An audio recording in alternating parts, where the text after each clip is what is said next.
बरखा एक विधवा औरत होती है जो अपने बहू बेटे रजनी और कुलदीप के साथ रहती है। वो काफी रंगीन मिजाज की होती है और गली में उसका नाम काफी बदनाम होता है क्योंकि वो हर जवान लड़के को देखकर उस पर लाइन मारती रहती है। माँ जी, ये सब क्या है? ये पड़ोस की शम्भू चाची ने दिया है मुझे।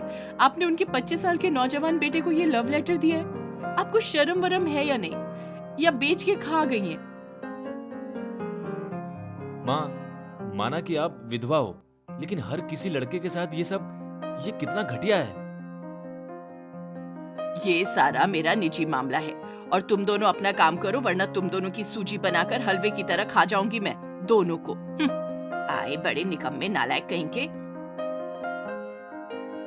बरखा के पास ढेर सारा पैसा था जो उसका पति उसके लिए छोड़ गया था और वो उसी पैसे से हॉट और सेक्सी कपड़े पहनकर जवान लड़कों के साथ डेट पर जाती और उन्हें कॉस्टली गिफ्ट्स देकर अपने करीब करती।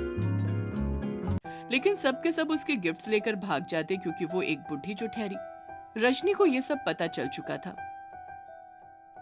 अरे माँ जी, क्या आप भी अब तो बाज आ जाओ अपनी अश्लील हरकतों से। कोई जवान लौंडा आप जैसी बुढ़ी हाथी के साथ रोमांस नहीं करना चाहेगा, इसीलिए सब आपको धोखा देकर भाग जाते हैं। शुगर मॉमी बनना आपके बस की बात नहीं है। अरे ओ कल मुही करम चली, तू अपने काम से काम रखना। बड़ी आई मुझे ज्ञान की मूर्ति बटोरने वाली, लुच्ची नालायक निगोड़ी। एक दिन अचानक से बरखा को हार्ट अटैक आता है और वो मर जाती है और मरने के बाद चुड़ैल बन जाती है और जंगल के पास वाली एक हवेली में रहने लगती है। अब जब मैं एक चुड़ैल बन गई हूँ तो मेरे पास रूप बदलने की शक्ति भी आ गई है। अब मैं जवान लड़की का रूप लेकर जवान लड़कों को मेरी हवेली पर बुलाऊंगी और फिर उनके साथ वो सब करूंगी जो इंग्लिश फिल्मों में होता है। बरखा अब जवान लड़की का रूप लेकर जवान हैंडसम और हॉट लड़कों को बुलाकर उनके साथ सुहाग रात मनाती है। कुंडी मत खड़काओ राजा, सीधा अंदर आओ राजा, फूल बिछा परफ्यूम लगा के मूड बनाओ ताजा ताजा, कुंडी मत खड़काओ राजा। काम खाता सीने में प्यार के महीने में, एक ही इशारे में दिल चीज तुझे दे दी दे दी दे दी दे दी दे दी दे दी दे दी दे दी। बेबी, तुम बहुत हॉट हो। I love you baby. I love you too sweetheart. तुम्हारे साथ रात गुजारना हमेशा से ही मेरा सपना था, क्योंकि तुम पहली इतनी खूबसूरत लड़की हो जिसके साथ मैं रंग रलियां मना रहा हूँ। लेकिन तभी अचानक से बरखा अपने चुड़ैल रूप में आ जाती है क्योंकि पूर्णिमा चांद की रोशनी उसके शरीर पर पड़ जाती है। नहीं, तुम तो एक बूढ़ी और बदसूरत चुड़ैल हो, बचाओ। रुक! वो लड़का चड्डी पर ही दुम दबाकर भाग जाता है और ये सब उस हवेली के पास की झोपड़ी में रह रहा पंडित हरिकिशन देख लेता है। हरिकिशन अब रोजाना उस हवेली पर नजर रखता है।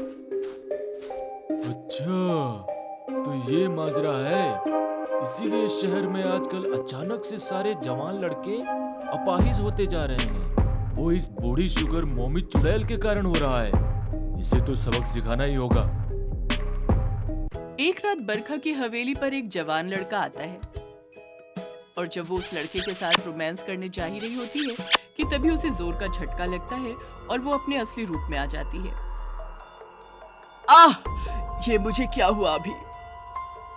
ये सब इस पवित्र लॉकेट के कारण हुआ है जो मैंने अपने गले में पहना है। पंडित जी, आइए यहाँ पर। तभी वहाँ पंडित हरिकिशन आते हैं और ये सब उनकी चाल थी और उन्होंने ही उस लड़के को जानबूझकर भेजा था। अपनी जिस्म की प्यास बुझाने के लिए तू जवान लड़कों के साथ अय्याशी करके उन्हें अपाहिज बना रही है। तुझे तो नरक भी नसीब नहीं होगा, दुष्ट चुड़ैल। ये ले। हरिकिशन मंत्र फूंकने लगते हैं और बरखा जल जल कर राख हो जाती है। जिस राख को हरिकिशन उस हवेली के आंगन में जमीन में गाड़ देता है। लेकिन ऐसा माना जाता है कि आज इतने सालों बाद भी उस जमीन में से बरखा के गाने की आवाजें आती हैं। 1 2 3 4 5 6 7 8 9 10 11 12 13।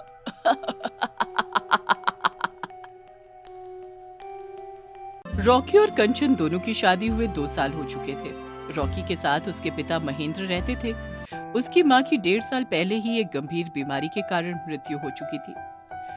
महेंद्र और रॉकी के बीच सब कुछ ठीक नहीं था, क्योंकि हमेशा से ही दोनों बाप बेटों की बनती नहीं थी। महेंद्र बहुत अमीर था। रॉकी का बाहर अफेयर चल रहा था, वो भी शनाया नाम की एक लड़की के साथ।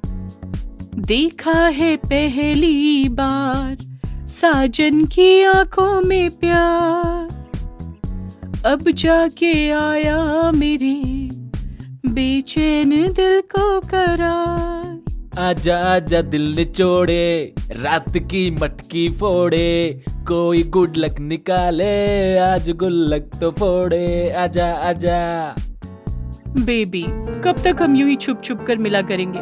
मैं अपनी लाइफ की हर रात तुम्हारे साथ सुहाग रात मनाना चाहती हूँ। उसके लिए तुम्हें कुछ प्लान करना होगा। मैं शादीशुदा हूँ और मेरे पास तो इतना पैसा भी नहीं है। तभी शनाया को एक आइडिया आता है। बेबी, क्यों ना मैं तुम्हारी बीवी की जवान सास बन जाऊं? क्या तुम कहना क्या चाहती हो शनाया डार्लिंग? तुम्हारे और तुम्हारे पापा का 36 का आंकड़ा है, जो कभी मिटने नहीं वाला, और तुम्हारे पापा के पास तुमसे भी ज्यादा पैसा है।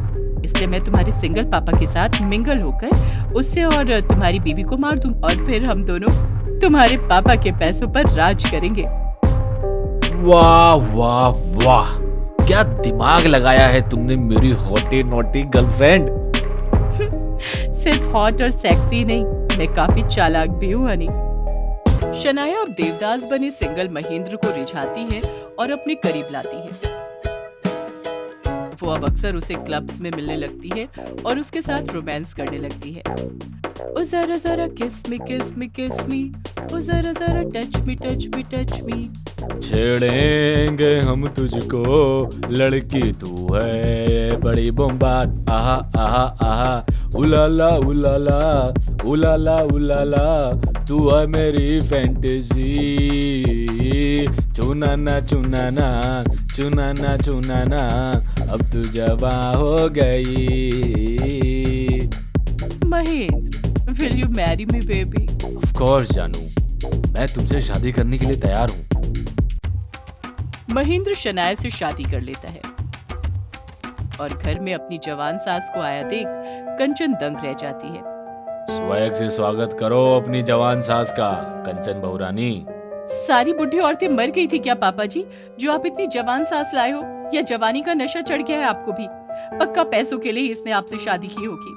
बहू, माइंड योर लैंग्वेज। ओ कंचन बहू, अपनी जुबान जो है ना, वो मेरे सामने चलाने की गलती भी मत करना, वरना काट कर फेंक दूंगी, तुम्हें भी और तुम्हारी सड़ी हुई जुबान को भी। शनाया सास बनकर कंचन से ढेर सारा काम करवाती है। शनाया और रॉकी हर रात छत पर मिलते हैं और वहीं पर शुरू हो जाते हैं और खूब रोमांस करते हैं। एक दिन, बेबी, तुमसे ज्यादा हॉट इस ग्रह पर होगा ही नहीं। आई love you. I love you जाने मन। चलो अब जल्दी से मुझे पप्पी दे दो। शनाया और रॉकी दोनों छत पर रंगरलियां मना रहे होते हैं, तभी वहाँ पर कंचन आ जाती है और सब कुछ देख लेती है। तेरी इतनी हिम्मत, कलमुही, करम चली, नास पिटी निकम्मी, और तुम बेवफा आदमी। रुको, अभी पापा जी को सब कुछ बताती हूँ। यहाँ कौन सी अश्लील खिचड़ी पक रही है? नहीं शनाया, हमें इसे अभी के अभी मारना होगा, वरना पापा को सब पता चल गया तो हमें कभी उनके पैसे नहीं मिल पाएंगे। रॉकी और शनाया दोनों मिलकर कंचन को छत से नीचे धकेल देते हैं, जिसके बाद वो एक चुड़ैल बनकर चुड़ैल लोक में जाती है और वहाँ अपनी सास विमला को भी देखती है, जो चुड़ैल लोक में होती है। तेरे साथ जो भी हुआ बहुत गलत हुआ कंचन बहू। माँ जी, अब हम दोनों मिलकर उन दोनों को पापा जी के जायदाद और पैसों को लूटकर पापा जी की हत्या करने से रोकना होगा। हाँ कंचन बहू। एक रात शनाया महेंद्र से नशे की हालत में सारे प्रॉपर्टी के कागजों पर दस्तखत कराती है और फिर रॉकी और शनाया महेंद्र को भी मारने जाते हैं। लेकिन तभी वहां पर चुड़ैल सास बहू विमला और कंचन आ जाते हैं और वो दोनों अपनी चुड़ैल शक्तियों से शनाया और रॉकी को जिंदा जला देते हैं। नहीं। नहीं। और इस तरह वो दोनों हमेशा महेंद्र के पास उसकी देखरेख करने मौजूद रहती।